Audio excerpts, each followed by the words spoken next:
그러면 설교 본문 사무엘하 11장 1절부터 5절을 제가 봉독하겠습니다.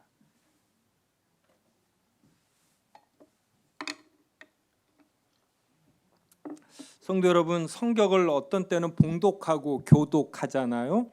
오늘 오전에 박형룡 전 총장님이 참석하셨는데 박형룡 전 총장님이 강력하게 주장하시는 것이 있어요. 설교 본문은 하나님의 말씀을 선포하는 것이므로 꼭 설교자나 인도자가 봉독을 해야지 교독하면 안 된다. 그래서 성도들은 설교 본문을 이렇게 설교자나 인도자가 이렇게 봉독할 때, 즉 선포할 때 이것을 하나님의 말씀으로 알고 기구려 경청해야지 된다. 이제 이렇게 말씀하십니다. 그리고 이것이 또 신학적으로 옳고, 그래서 저도 이렇게 설교 본문을 이제 읽을 때에는 교독이 아니라 제가 봉독합니다. 그래서 성도들께서 더 경청하시며 하나님의 말씀을 들으시고, 이제 설교 중에 이제 인용하는 구절, 이것은 이제 교독해도 괜찮다. 그래서 세움교회도 그렇게 하고 있습니다. 사무엘하 11장 1절부터 5절 하나님의 말씀 봉독하겠습니다. 그 해가 돌아와 왕들이 출전할 때가 되매 다윗이 요압과 그에게 있는 그의 부하들과 온 이스라엘 군대를 보내니 그들이 암몬 자손을 멸하고 랍바를 애워쌌고 다윗은 예루살렘에 그대로 있더라. 저녁 때에 다윗이 그의 침상에서 일어나 왕궁 옥상에서 거닐다가 그곳에서 보니 한 여인이 목욕을 하는데 심히 아름다워 보이는지라. 다윗이 사람을 보내 그 여인을 알아보게 하였더니 그가 아뢰되 그는 엘리암의 딸이요 햇사람 우리아의 아내 바세바가 아니니까 하니, 다윗이 전령을 보내어 그 여자를 자기에게로 데려오게 하고 그 여자가 그 부정함을 깨끗하게 하였으므로 더불어 동침하며 그 여자가 자기 집으로 돌아가니라.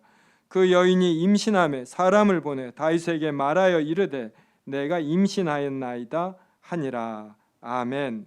네, 이 내용에 대해서는 오늘 오전 설교 때 상당히 전했습니다. 그러니까 다윗이 이렇게 큰 범죄를 했습니다. 간음한 사건, 그래서 임신한 것을 숨기기 위해서 바세바의 남편 우리아를 보냈고, 또 우리아가 2번씩이나 술을 먹고서도 바세바와 동침하지 아니하므로 편지를 써서 그에게 보냈습니다. 그를 통해 요압 장군에게 보냈습니다. 그래서 그를 맹렬한 전쟁터에 보내어 죽게 하라. 그리고 그대로 요압 장군은 우리아를 맹렬한 전쟁터에 보내 죽게 했습니다. 이 소식을 듣고 다윗은 바세바를 아내로 취했습니다. 그리고 아이를 낳았고, 하나님께서는 이를 매우 좋지 않게 생각하시어 선지자 나단을 보내어 다윗을 책망하였습니다. 그러니까 우리는 이러한 것을 통해 구원을 받은 자일지라도, 그리고 다윗 같은 경우는 이스라엘 왕들 중에서 가장 의로운 자라고 정직한 자라고 평가를 받습니다. 그런데 그렇게 정직하게 평가를 받는 왕이, 사람이 간음을 하고 살인 교사를 합니다. 얼마나 악한 행위입니까? 근데 이러한 악한 행위를 한 다윗을 하나님의 이스라엘 왕 중에 가장 정직한 자다 그래요.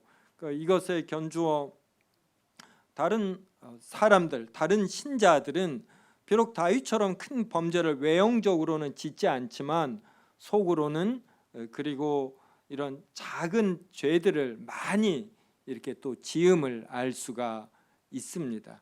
이것이 성화의 불완전함입니다. 우리가 예수 그리스도를 믿는 신자임에도, 그래서 하나님의 거룩함을 알매도 불구하고 우리의 부패한 본성의 일부가 남아 있어요. 이것 때문에 우리의 내면에서는 계속 악한 생각이 나고 정욕이 일고 자신의 존재감을 높이고 싶어 하고, 그래서 큰 죄를 짓기도 합니다. 우리가 이러한 상태에 있을 때 우리도 다윗처럼 자신의 잘못을 깨끗이 인정하고 하나님께 용서를 구하는 회개의 과정을 밟고, 그래서 다시금 어떤 거룩한 상태를 향해서 나아가야 합니다. 이러한 내용이 웨스민스터 대리문답 78문에 있습니다. 다시 한번 저와 묻고 답하겠습니다. 웨스민스터 대리문답 78문입니다. 주보에 나와 있죠. 네. 성화의 불완전함이 신자들에게 왜 발생합니까? 잔재가 그들의 모든 부분에 남아있고 육신의 정욕이 끊임없이 영을 거스르기 때문입니다. 이로 인해 그들은 유혹에 자주 넘어지고 많은 죄에 빠지고 영적으로 삼키는 모든 일에서 방해를 받고 그들의 최고의 선행일지라도 하나님 보시기에 불완전하고 더럽습니다. 성화의 불완전함이 신자들에게 왜 발생하느냐? 이것은 죄의 잔재가 사람에게 남아 있다. 그래서 모든 부분에 남아 있다라는 것은 사람의 지정의, 그러니까 인식 작용 이러한 모든 곳에 남아 있다. 그래서 지적으로도 무지하게 되고 고집이 있고 감정도 이런 악한 감정이 있는 것이고 이것이 강하여 됐을 때 또 아주 나쁜 의지를 가지고 나쁜 것을 이렇게 선택하고 집행하게 된다, 이런 면입니다. 그래서 육신의 정욕은 끊임없이 성령님을 이렇게 거스르게 됩니다. 그래서 유혹에 자주 넘어지고 많은 죄에 빠지고 영적으로 섬기는 모든 일에서 방해를 받습니다. 그래서 신자가 하는 최고의 선행일지라도 이렇게 부패함이 섞여 있기 때문에 하나님 보시기에 불완전하고 더럽습니다. 그래서 신자가 하는 선한 일일지라도 여기에 다소 이런 악한 동기가 있는 것이에요. 내가 이 선한 일을 하면 누구에게 어떠한 좋은 명성을 듣겠다, 이제 이런 식의 사고가 있는 것이지요. 네. 자, 성경 말씀 하나 더 보겠습니다. 이것은 이제 베드로가 예수님을 3번 부인하는 내용입니다. 마가복음 14장 66절부터 72절인데 저와 한 절씩 읽겠습니다. 화면에 있습니다. 베드로는 아랫뜰에 있더니 대제사장의 여종 하나가 와서 베드로가 불 쬐고 있는 것을 보고 주목하여 이르되 너도 나사렛 예수와 함께 있었다 하늘. 베드로가 부인하여 이르되 나는 내가 말하는 것이 무엇인지 알지도 못하고 깨닫지도 못하겠노라 하며 앞들로 나갈새. 여종이 그를 보고 곁에 서 있는 자들에게 다시 이르되 이 사람은 그 도랑이라 하되 또 부인하더라. 조금 후에 곁에 서 있는 사람들이 다시 베드로에게 말하되 너도 갈릴리 사람이니 참으로 그 도당이니라. 그러나 베드로가 전수하며 맹세하되 나는 너희가 말하는 이 세상을 알지 못하노라 하니. 같이 읽습니다. 닭이 곧 두 번째 울더라. 이에 베드로가 예수께서 자기에게 하신 말씀 곧 닭이 2번 울기 전에 내가 3번 나를 부인하리라 하심이 기억되어 그 일을 생각하고 울었더라. 베드로가 예수님의 제자입니다. 그럼에도 불구하고 그가 예수님을 3번 부인해요. 자신은 다른 사람은 어떠할지 몰라도 나는 부인하지 않겠다 했는데 그가 대표적으로 3번이나 부인을 합니다. 이게 신자의 모습이에요. 그래서 신자일지라도 전부 다 별 수 없는 것입니다. 그래서 이것을 알고 자신의 부족함을 자신이 먼저 정확하게 관찰하고 인정할 줄 알아야지 돼요. 그래서 나에게도 이러한 부족함이 있다는 것을 깨닫고 내가 이런 큰 죄를 저질렀을 때 자기가 자기를 어서 빨리 수용하고 하나님 앞에 회개하면 되는 것입니다. 이게 참 중요해요. 그러니까 자신에 대해서 환상을 가지면 자신의 부족함이나 죄를 정확하게 관찰하지 않고 그냥 이것을 회피하게 됩니다. 그러면서 자신은 괜찮은 사람이다, 이렇게 잘못된 착각 속에 있는 것이에요. 근데 그러면 안 되고 사람은 다 별 수 없어서 나도 죄를 짓는다, 이것을 아주 정확하게 관찰해내야지. 그리고 이것을 인정하고 그래서 하나님께 용서를 구하는 겁니다. 그래서 이러한 죄를 짓지 않으려고 하는 것이죠. 다윗은 밧세바의 간음 사건 이후에도 어떤 압살롬과 같은 자기 아들에 대한 지나친 사랑, 이러한 것을 보여주었어요. 그래서 압살롬이 반역을 일으켰을 때에도 그의 죄를, 압살롬의 죄를 직시하기보다는 아들에 대한 지나친 좀 집착, 이러한 것을 보여 그가 죽었다는 소식을 들었을 때 이런 균형 감각을 잃기도 했습니다. 또 그 암놈이죠. 자신의 아들이 배다른 딸 다말을 겁탈했을 때 이것을 처리하는 일에 있어서도 우유부단했습니다. 베드로는 예수님을 3번 부인했어요. 그러면 그 후에 그가 올곧은 삶을 살았느냐? 결코 그렇지 않습니다. 베드로가 위선을 떨었어요. 갈라디아서 2장 11절부터 12절 말씀을 제가 읽어드리겠습니다. 이것은 이제 바울이 쓴 편지죠. 게바가, 그러니까 베드로가 안디옥에 이르렀을 때 책망받을 일이 있기로 내가 그를 대면하여 책망하였노라. 야고보에게서 온 어떤 이들이 이르기 전에 게바가 이방인과 함께 먹다가 그들이 오매 그가 할례자들을 두려워하여 떠나 물러가매. 베드로가 이방인, 즉 할례를 받지 않은 사람들과 식사하며 교제했습니다. 그런데 구약의 율법에 의하면 유대인은 이방인과 식사 교제 이러한 것을 하면 안 됩니다. 그런데 이러한 것이 신약 시대에는 철폐되지 않았습니까? 복음이 유대인만이 아니라 이방인에게까지 확장되었거든요. 이러한 것을 누구보다 잘 아는 베드로임에도 불구하고 유대인 문화가 변하지 않는 것입니다. 그러니까 이러한 압력을 베드로가 견디지 못하고서 이방인과 식사할 때 할례자들이 들어오자 이방인과 식사하지 않은 척한 것입니다. 이것도 베드로의 이제 약함이 되는 것이에요.